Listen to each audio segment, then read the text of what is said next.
3853페이지 거기 99편 1절로 구절을 보도록 하겠습니다. 거기 보면 만민을 통치하시는 자로서 경배받으실 여호와를 찬양하는 내용이 1절로부터 나오는데 잠깐 읽어보도록 하겠습니다. 1절 여호와께서 통치하시니 만민이 떨 것이요 여호와께서 그룹 사이에 좌정하시니 땅이 요동할 것이로다. 그러니까 좌정하시면 땅이 요동할 거라 이 말이죠. 그러니까 결국 온 세상을 완전히 장악하신다는 얘기죠. 여호와께서 시온에서 광대하시고 모든 민족 위에 높으시도다. 어느 누구도 여호와 하나님을 능가할 만한 권세를 가진 자는 아무도 없다. 주의 크고 두려운 이름을 찬송할지어다. 결국은 이 여호와 찬양이라고 하는 것이 바로 하나님의 섭리의 궁극적 목적임을 알 수 있잖아요. 우리들로 하여금 여호와를 깨닫고 여호와를 경외하도록 하신 건데 그 경외한다는 것이 여호와만 찬양하는 것이 바로 여호와를 경외하는 거거든요. 그는 거룩하시도다. 영원하시고 진실하시고 또 정말 확실하시고 완전하시고 이런 거룩하다는 말은 진선미를 모두 다 초월한 그런 하나님의 속성을 말하는 거죠.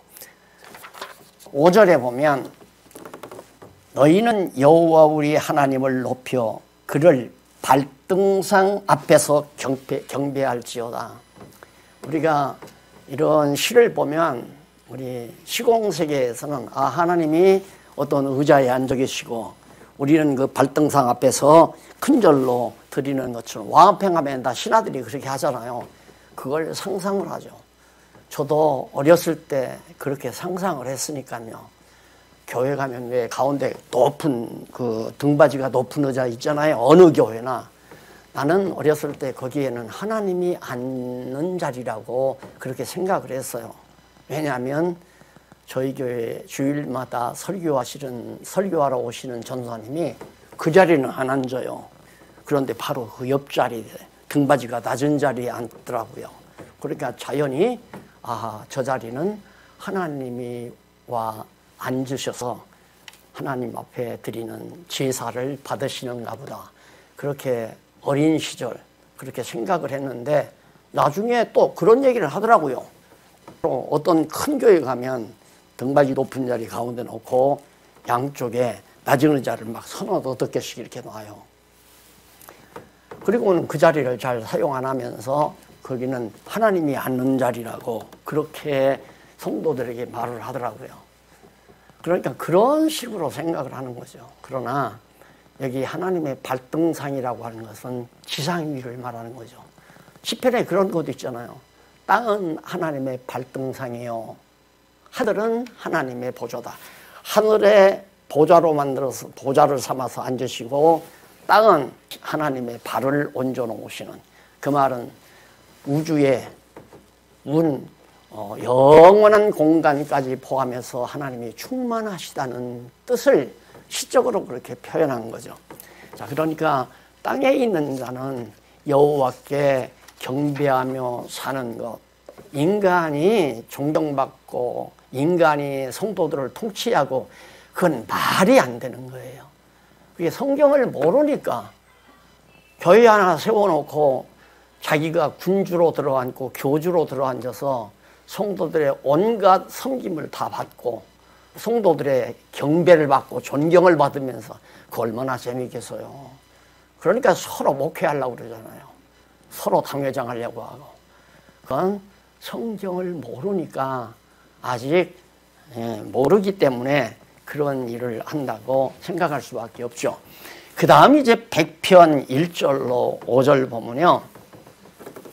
거기에 섬김을 받으시는 인자하고 성실하신 여호와를 찬양하는 내용이 거기 나옵니다.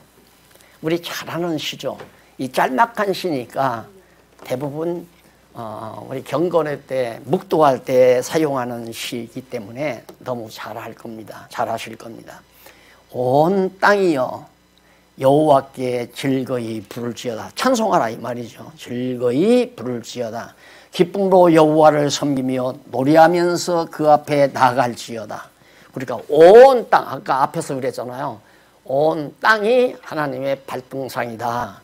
그러니까 하나님의 발등상에 엎드려 경배하라는 말은 온 땅 족속들이 땅에 엎드려 하나님께 경배할지어다. 그래서 그걸 실제로 시각적으로 왜 이슬람 교도들은 다 막 땅에 엎드리잖아요. 그 신전에 오면 땅에다 엎드리고 엉덩이를 들면서 전부 그거 하루에 몇 차례씩 모여서 그런 짓을 하는 거죠. 그러니까 참 유치한 짓들을 하고 있는 겁니다. 자, 여호와가 우리 하나님이신 줄 너희는 알지어다. 그는 우리를 지으신 자고 우리를 창조했단 말이죠. 우리는 그의 것이며 그의 소유주, 하나님의 소유주, 그의 백성이요 그의 기르시는 양이로다. 그런데 땅에서 가두리 양식장 마냥 울타리 쳐놓고 건물 하나 쳐놓고 다 그 안에다가 하나님의 백성들을 잡아놓고 붙들어다가 앉혀놓고 거기서 결국은 정말 하나님 양육한다고, 다시 말해서 자기가 성도들을 기른다고, 그래가지고 대장 노릇하고 통치자 노릇하고 당회장, 총회장, 노회장 노릇하고, 그게 오늘날 교회 현실이란 말입니다. 이렇게 직설적으로 얘기 안 하니까요 잘 못 알아듣더라고요. 혹시 귀에 거슬려도 맞는 얘기니까, 성경적으로 너무 맞는 얘기니까 그냥 귀 닫지 말고 들어보는 것이 지혜로운 그런 자태라고 생각을 합니다. 그러면서 우리는 그의 것이라, 그의 소유고 그의 백성이지, 자기는 내 양이야, 내 양. 그게 울타리 쳐놓고 양들을 다 갖다가 이렇게 막 모아놓고는 누가 그 양 뺏어가면 막 목사들끼리 싸우잖아요. 나도 우리 강남노회에서 그거 많이 겪었으니까요. 심각했어요. 이쪽 교회 하나를 저쪽에서, 예를 들어서 A라는 교회에서 B라는 교회로 교회가 옮겨가면 두 목사가 막 싸우잖아요. 질투하고. 그러니까 아무리 바르게 가르쳐도요 바르게 못 듣더라고요. 그저께 어느 목사님을 만났거든요. 처음 이 목사님이 이제 말씀을 깨닫고 너무 좋으니까 처음 듣고 좋으니까 당장 나를 오라고 해서 교회에서 성경 강의를 좀 해달래요. 그래서 갔죠.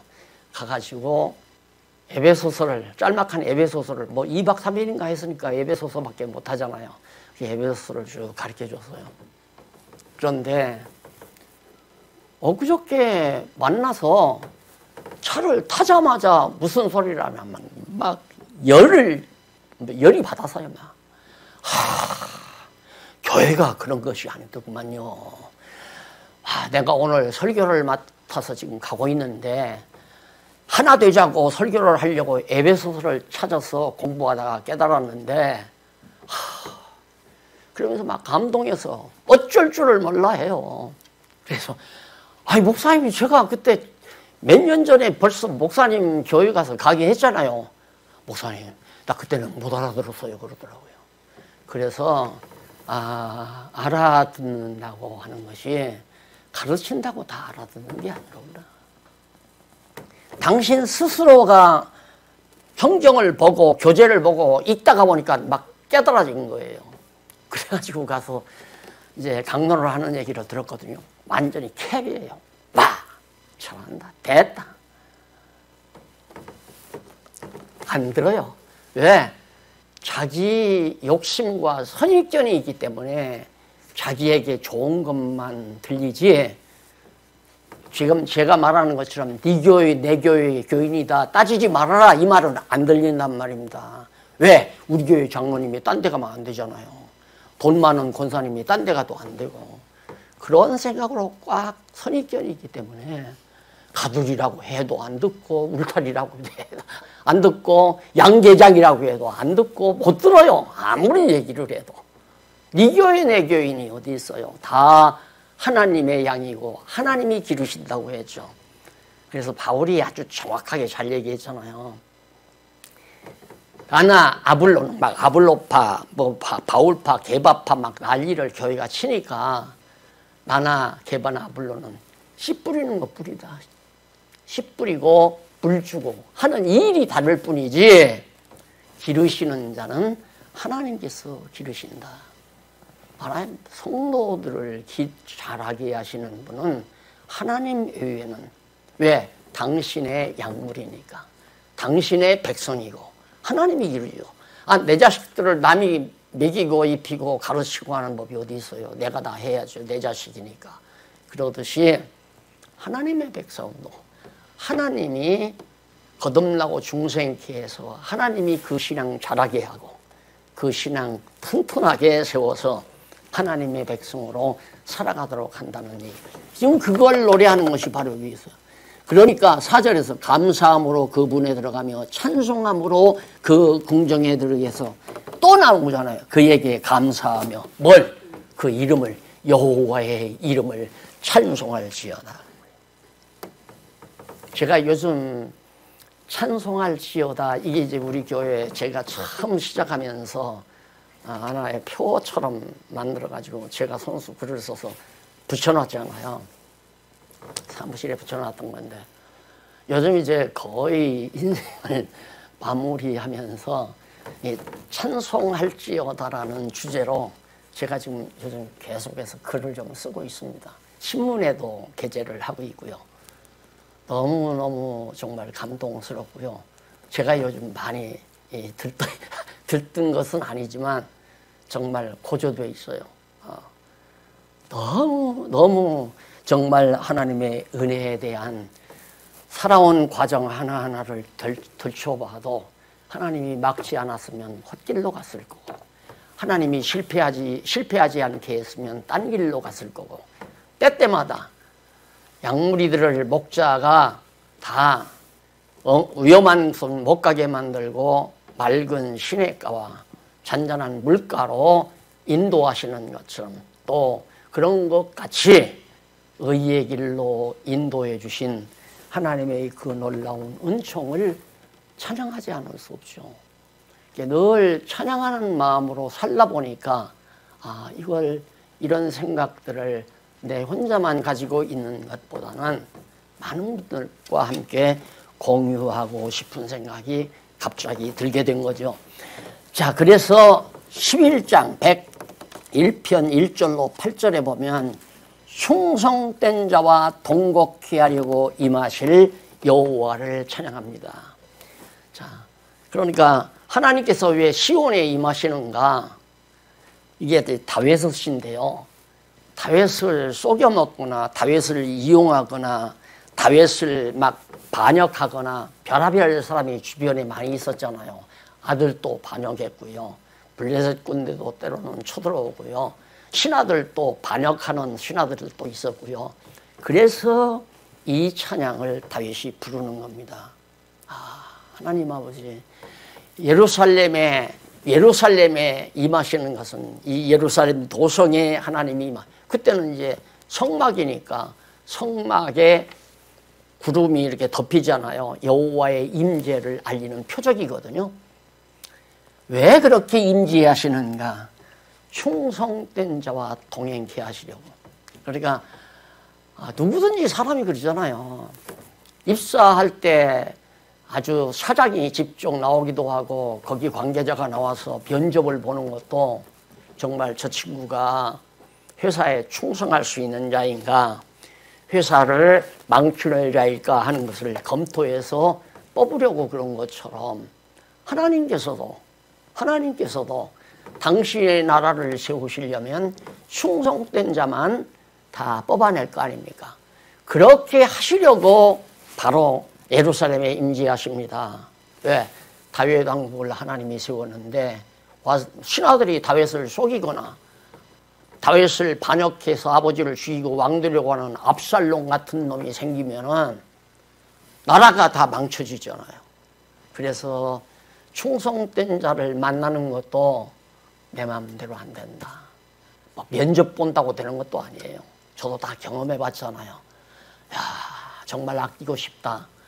정말 한평생 저렇게 사는 일이 그렇게 쉽지 않은데 모든 세상 영화 다 박쳐버리고 함께 고난을 받는 모습을 보면 정말 아끼고 싶었고 좋았죠. 근데 그게 마음대로 안 되잖아요. 다윗도 마찬가지예요. 그래서 결국 거기 한번 조금만 읽어보십시다. 3절에 나는 비루한 것을 내 눈앞에서 두지 아니할 것이요 배도자들의 행위를 미워하니 이것이 내게 붙잡지 아니하리이다. 하나님께서 나에게 정말 지혜를 주셔서 어떻게 임지하셔가지고 다윗에게 지혜를 주니까 배도하는 자 또한 정말 배도하는 자의 행위를 미워하고 그 다음 비루한 자, 비겁하고 치졸한 자들을 내가 곁에 두지 내 앞에 두지 아니할 것입니다. 이게 다윗 스스로가 한다는 얘기 아니에요. 여호와께서 예루살렘에 임지하시는 것은 그렇게 하게 해주시려고 했기 때문에 하나님의 뜻을 따라 제가 그렇게 하게 됩니다. 그런 얘기예요. 그러면서 하는 말이 사특한 마음이 내게서 떠날 것이라. 그러니까 배신당하고 버림당하고 모함당하고 헐뜯음을 당하고 얼마나 분노하겠어요. 분개하고 죽이고 싶고 그냥 완전히 그냥 정말 보복하고 싶고 그런 사특한 마음이 내게서 다 떠날 것이니 악한 일을 내가 알지 아니하리로다. 그런 것들이 다 막 사특한 아주 사악한 마음이 내게서 다 물러간다. 왜? 하나님께서 다 그렇게 하시니까 여호와 하나님이 그렇게 하시니까 보복할 마음도 없고 미워하는 마음도 없고 그런 악한 생각을 할 필요도 없고 그 말이죠.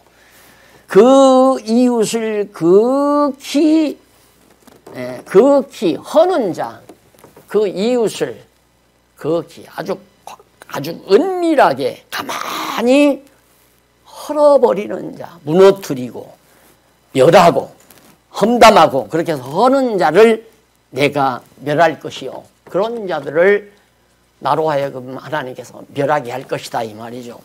그러면서 눈 높고 마음이 교만한 자를 내가 용납지 아니하리로다. 야망에 불타는 자, 교만한 자, 높이 되려는 자, 잘 되려는 자, 가장 으뜸이 되려는 자, 이런 자들을 내가 용납하지 아니하게 될 것입니다. 그 말이에요. 내 눈이 이 땅의 충성된 자를 살펴 나와 함께 거하게 하리니 완전한 길에 행하는 자가 나를 수종하리로다. 함께 동역하게 된다 이 말이에요. 그러니까 다윗이 나라를 세울 때 장관들이나 모든 부장, 백부장들, 천부장 이런 많은 장관들 그런 성실한 자들이 다 내 곁에서 함께 나라 일을 봉사하게 될 것입니다. 그 말이에요. 그들이 절대로 그리고 7절 거짓말 행하는 자가 내 집안에 거하지 못하며 거짓말하는 자가 내 목전에 서지 못하리로다. 아침마다 내가 이 땅의 모든 악을 멸하리니 죄악 행하는 자는 여호와의 성에서 다 끊어지리로다. 그러니까 다윗 왕국이 아주 정결하게 깨끗하게 현재 뭐가 처음에 할 때 이게 나라냐 하면서 막 촛불 들고 난리 쳤잖아요. 그러니까 나라다운 나라, 깨끗한 나라, 정의로운 나라 안 돼요. 그건 안 되는 거예요. 역사 이래 그렇게 되신 적도 없거니와 하나님이 다스리는 하나님의 나라. 타락한 세속 국가가 어떻게 그런 아름다운 나라가 이루어지겠어요.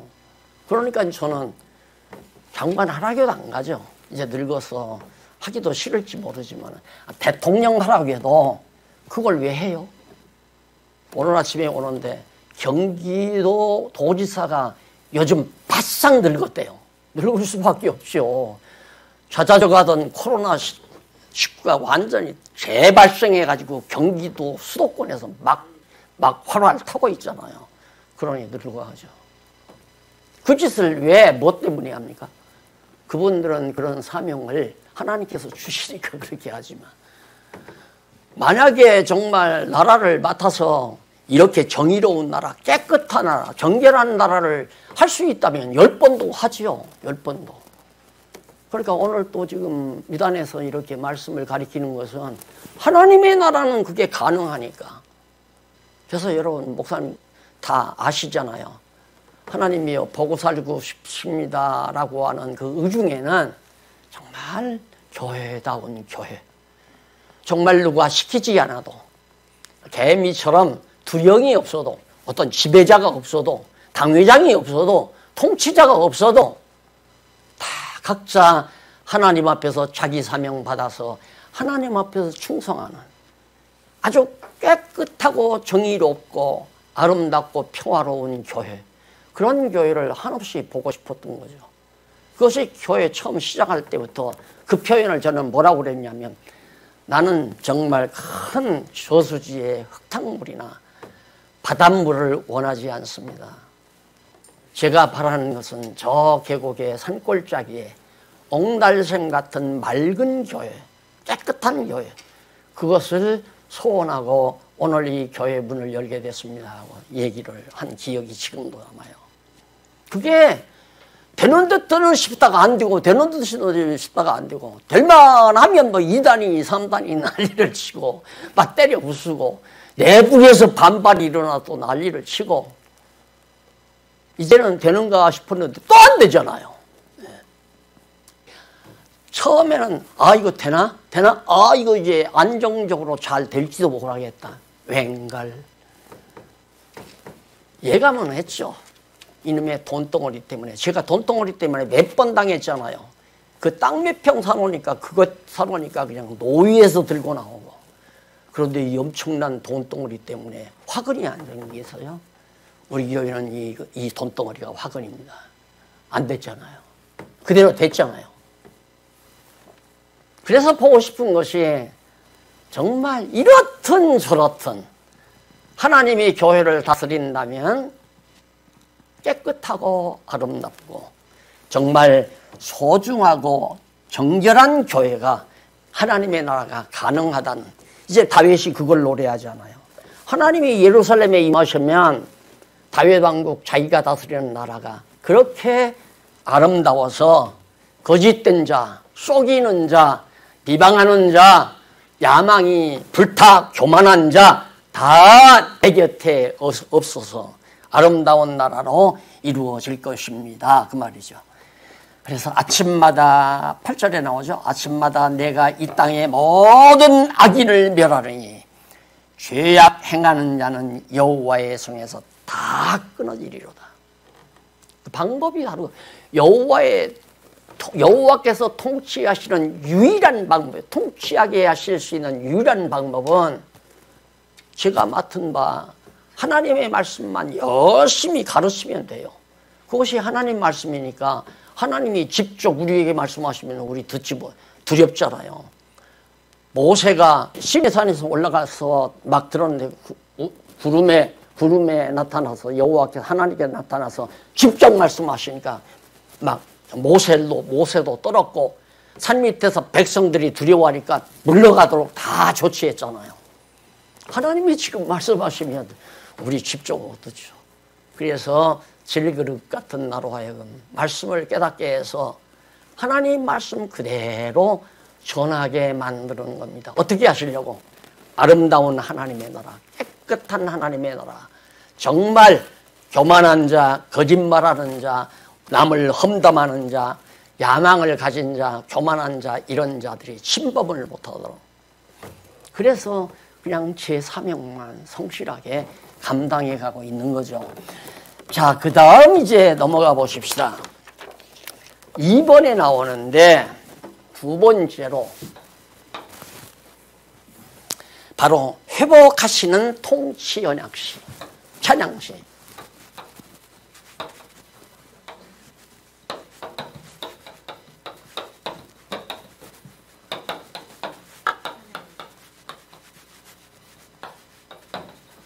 찬양시가 바로 2편에서부터 106편까지.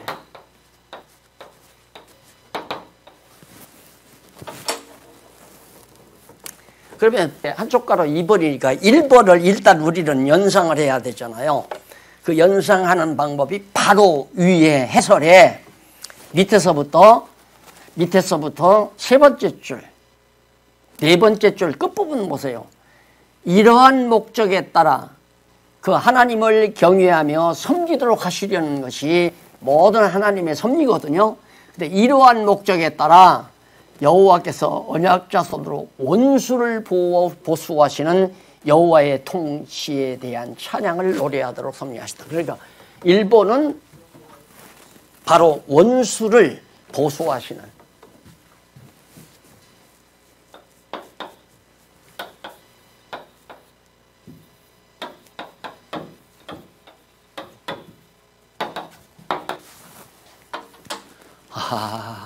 원수들을 하나님께서 다 멸하고 정말 나라를 어지럽히는 대적들을 전부 다 하나님이 진멸하고 그 다음 다시 회복하시는 통치를 찬양하시는, 하나님의 나라를 통치하시는 방법이에요. 과정이고 원수를 다 멸해버려요. 보수해요.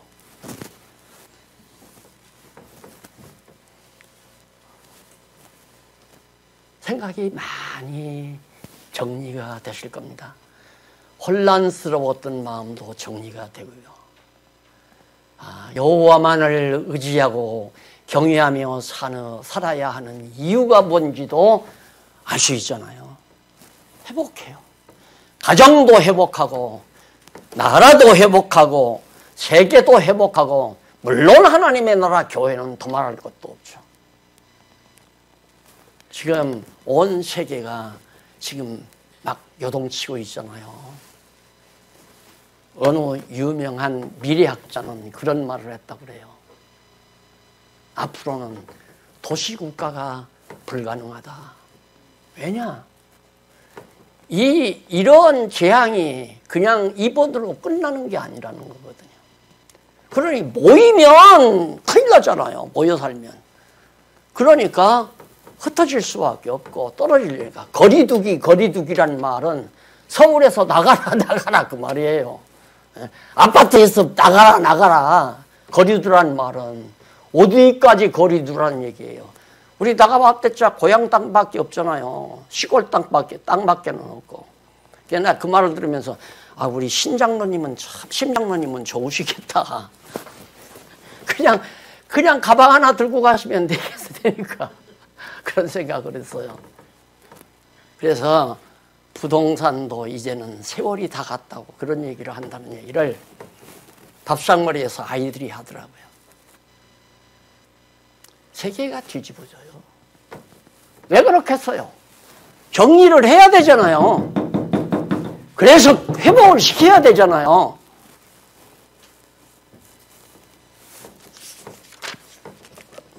그 회복을 시키는데 어떻게 시키는가? 1번 나오죠? 첫 번째로 회복 간구와 찬양시.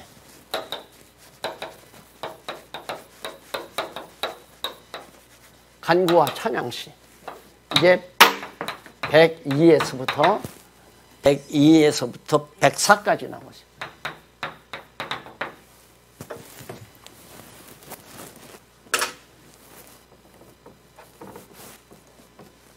102편 1절로 11절 거기 보면 이게 이제 어떤 내용이냐면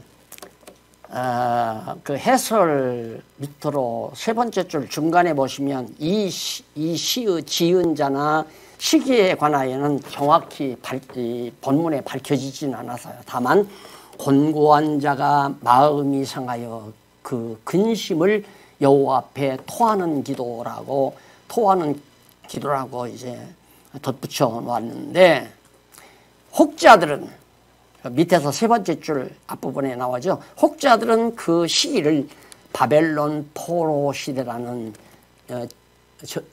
견해를 가지고 있지만 확실치 않습니다. 다만 시 전체 내용에서 사용하고 있는 관용어들이나 그 내용의 흐름과 분위기로 보아 곤고한 자 곧 다윗이죠.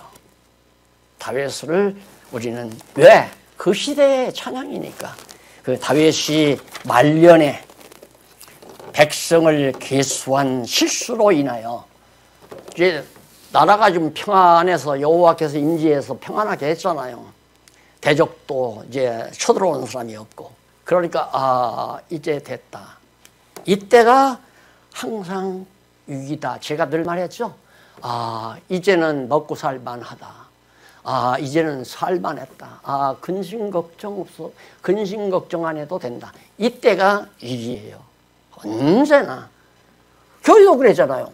딱 건물 짓고 나도 역시 이제는 좀 할만하다. 말만 했지 그것이 몸에 와 닿지 않은 거예요.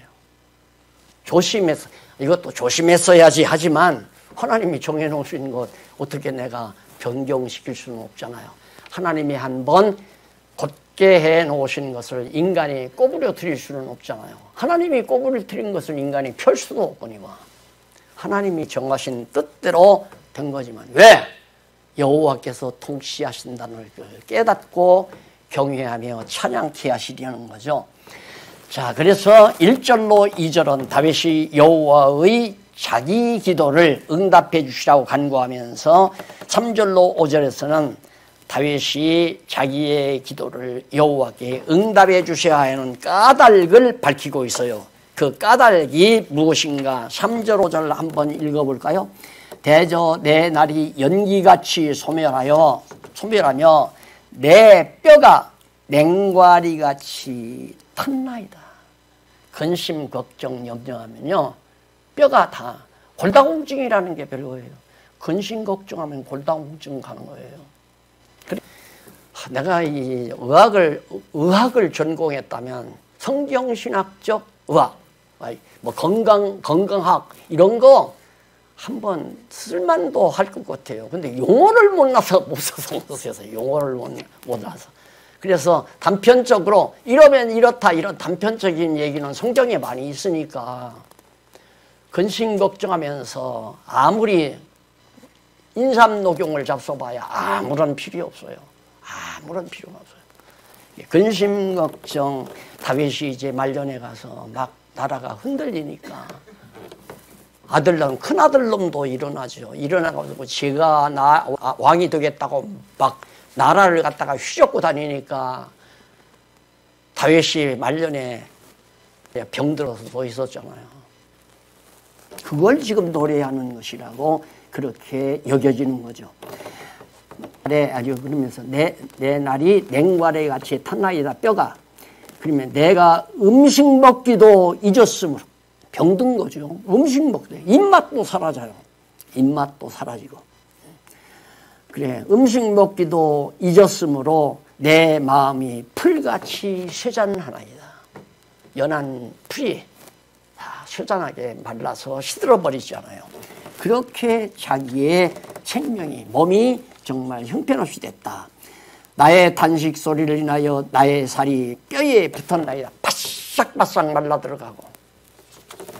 나는 광야의 당아새 같고 황폐한 곳의 부엉이같이 되었사오며 아주 외롭게 됐다 이거죠.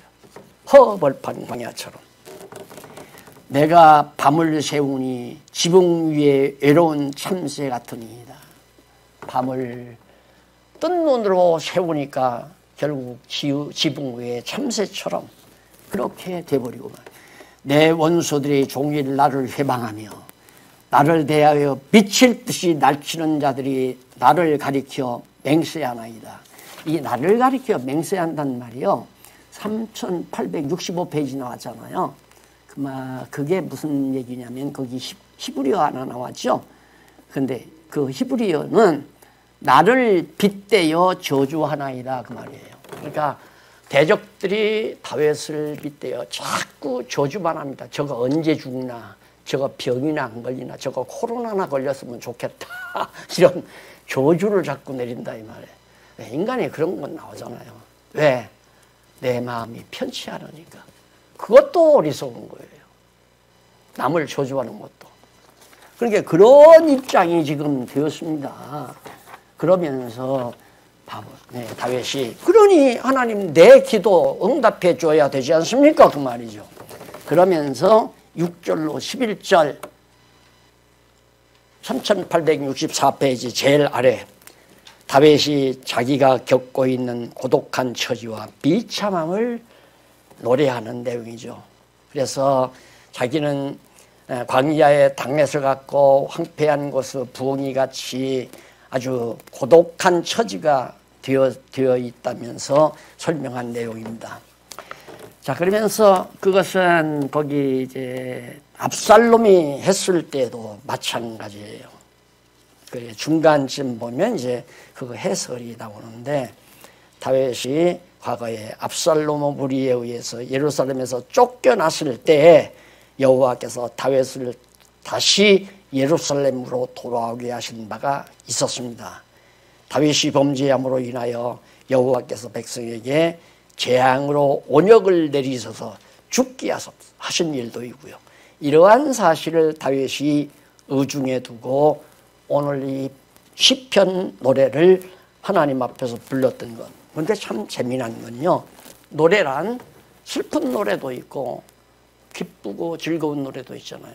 그러니까 다윗의 경우를 보면 정말 곤고한 상황을 주면 슬프게 하나님을 찬양하고요. 형통한 상황을 주면 즐겁게 하나님을 찬양하잖아요. 이렇든 저렇든 하나님을 찬양하고 산다는 것. 우리가 사업을 하다가 망해도 괴롭고 슬퍼하면서 하나님을 찬양해야 되고 흥해도 하나님을 기쁨으로 즐겁게 찬양해야 되고. 왜? 하나님은 우리를 찬양케 하시려고 지으셨으니까 찬양케 하셔야 될 거 아니에요. 그러니까 슬프게 찬양도 하게 하시고 기쁘고 즐겁게 찬양도 하게 하시고 그것이 바로 우리들의 올바른 신앙의 자태라고 확신합니다. 그 다음 넘어가서 102편 12절로 22절에 오면 시온을 건설하실 여호와를 열왕이 섬기게 된다고 하는 것. 다시 예루살렘에 시온성을 건설하시고 성전도 짓고 그렇게 해서 다시 회복을 시킨다 이 말이에요. 그렇죠? 회복해 주기를 간구하면서 여호와를 찬양하잖아요. 그러니까 여기 보면 회복 통치 찬양시 그러니까 찬양을 통한 언약이고 언약 가운데서 이제 언약 성취를 찬양하는 내용 아니에요. 90편부터 마지막 절까지가 언약 성취를 찬양하는 일인데 어떻게 찬양하는데 회복을 간구하느냐 그 얘기 나왔죠. 그래서 나한테 질문하는 사람도 있어요. 이건 다시 말해 이물질이 낀 거 아닙니까? 라고 몰라서 그러죠. 그래 내가 지금 설명한 거예요. 곤고한 고난을 주면 괴롭고 슬퍼하면서 여호와를 찬양하는 거고 그런 고난에서 회복해 주시니까 찬양하는 거고 이렇든 저렇든 여호와의 언약대로 이루시는 여호와를 찬양하는 것이 너무 분명하잖아요. 그런데 그 쪼악지 시편 한 편만 보면 이것은 앞에다가 집어넣었으면 좋겠다. 편집을 잘못했는가 보다. 옛날 학자들이 옛날 구약 성도들이 아니에요. 회복을 시키려면 전제가 있어야 되잖아요. 회복을 시키려면 파멸됐다는 전제가 있어야 회복이 되죠. 그렇잖아요. 왕권이 다 무너졌으니까 왕권을 회복하시는 거지, 왕권이 안 무너졌는데 회복할 필요가 없잖아요. 그러니까 왕권을 회복해달라고 간구하면서 찬양하고, 회복해 주실 것을 찬양하고, 주신 것을 또 찬양하고. 그래서 18절로 25절에 보면, 12절까지 보면 다윗이 찬송 맡으실 여호와께서 백성을 감찰하시는 목적이 무엇인가를 18절부터 말씀을 해요. 도대체 하나님은 왜 백성을 세세히 감찰하시는가?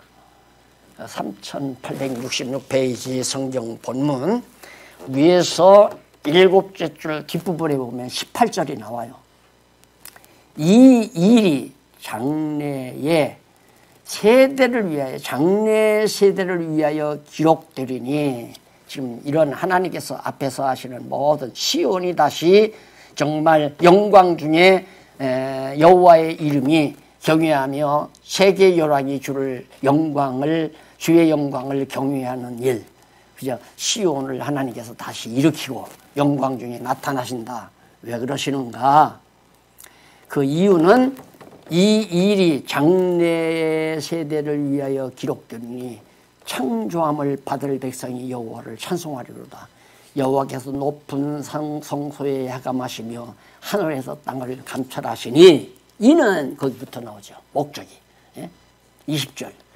갇힌 자의 탄식을 들으시며 죽이기로 정한 자를 해방하사 여호와의 이름을 시온에서 그 영예를 예루살렘에서 선포하게, 전파하게, 전도하게, 선교를 하도록 선포하게 하려 하십니다. 때에 민족들과 나라들이 모여서 여호와를 섬기리로다. 모든 이방 백성들도 모여서 여호와 하나님을, 왜? 자꾸 전파하고 전도하고 선포하니까. 자, 난 지금 이렇게 가만히 생각하면요, 끝망 같아요. 어떻게 우리가 정말 이 와중에 세계를 향해서 선포하고, 또 뿐만 아니라 정말 방송으로 선포하고 신문으로 선포하고, 이거 큰 교단도 이렇게 하기가 힘들어요. 교단은 막 돈 내라고 하잖아요. 어느 교회마다 뭐 다 내놔라, 얼마 내놔라. 그렇게 해서 신문 발간하고 그러거든요. 신문이 나온다? 아니, 방송으로 한다? 아니, 이 엄청난 서적을 출판해서, 그러니까 남들은 이단들 돈 받았는가 보다, 구원파 돈 받았는가 보다, 여호와의 증인, 아니, 여호와의 증인이 아니라 통일교 돈 받았다, 이런 소문이 한때 많았잖아요. 아니에요. 저도 신기해요. 어떻게 그렇게 됐는지. 이게 왜 그래요? 다 전하기 위해서 그러잖아요. 그래서 갑자기 하나님께서 아이디어를 줘요. 코로나 이 계기에 정말 바울도 멀리 떨어지니까 막 편지를 써서 이렇게 말씀을 전달했잖아요. 그래서 저도 편지를 쓰기 시작했죠.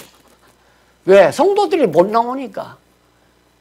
주제는 누구에게 하지만은 그게 누구나가 받아보아야 될 편지죠. 그러니까 우리는 이게 실제적으로 모이지 못한다 할때라도 하나 지장이 없어요. 어디에 있어도 방송으로나 신문이로나 편지로나 책으로나 얼마든지 하나님의 말씀을 듣고 스스로 하나님 경외하며 찬양하며 살 수 있으니까. 신문도 전달하고, 방송도 사이트를 소개하고, 책도 소개하고, 그러면서 정말 얼마든지 복음을 전파하면서 살 수가 있는, 이걸 하나님이 다 준비해 놓으신 것 같아요. 102편 23절로 28절 거기 보면 생명 연장을 구하며 여호와의 영존 무궁하심을 찬양합니다. 그러니까 다윗이 병들어서 지금 곧 죽게 됐잖아요. 그리고 압살롬에게 쫓겨났을 때는 왕궁에서 쫓겨났으니까 이미 왕위가 다 박탈당한 거고요. 그러니 하나님이여 내 힘을 중도에 쇠약해 하시며 내 나를 단축해 하셨도다. 하나님께서 자기를 그렇게 다 꺾었다 이거예요. 갈대를 꺾듯이. 그러나 하나님은 꺼져가는 등불 끄지 않고 꺾어진 갈대마저 절대로 꺾지 않습니다.